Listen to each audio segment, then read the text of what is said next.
ఇది ఒక అగ్రవర్ణ సమాజం మీ సైడ్. మా సైడ్ 90% బీసీఎస్సీ. మధ్యలో గీత గీస్తాం ధర్మం. వారు డిక్లేర్ చేయాలి.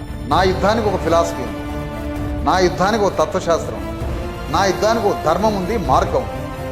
నాది మానవత్వం, నాది సమానవత్వం, నాది స్వేచ్ఛ సౌభ్రాతృత్వంతో కూడిన విశ్వజనీయమైన సమానత్వ ఆలోచనతో ఉన్న రాజ్యం. దానికోసం నేను యుద్ధం చేస్తాను. కానీ ఇక్కడ జరుగుతున్నది ఏంటి? నువ్వు 10 మందే ఉన్నావు కాబట్టి నా దాంట్లో దళారులను తయారు చేస్తున్నావు, నా దాంట్లో కల్ప్రిట్స్ని తయారు చేస్తున్నావు, నా దాంట్లో చెంచాలని, బ్రోకర్లని, దళారులని, బ్లాక్మెయిలర్లని నా దాంట్లోనే ఉంటారు. మా శరీరాలే, మా అన్నదమ్ములే, మా సోదరులే, మా వర్గాలే, కానీ నీ ఆలోచనతో పనిచేస్తాను. అంటే రూపం, మానవ రూపం నా సోదరులాగానే ఉంటాడు, కానీ నీ ఆలోచనతో పనిచేసేసరికి నీ దగ్గర మనుషులు లేరు, నువ్వు 10 మందివే కదా, నీకు మనుషులు కావాలి.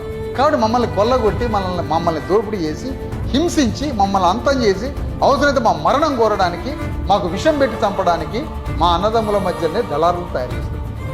ఆ దళారులని మా సమాజం నుంచి బహిష్కరిస్తాం, ఆ దళారులని మా సమాజం నుంచి వేరు చేసి చూపిస్తాం.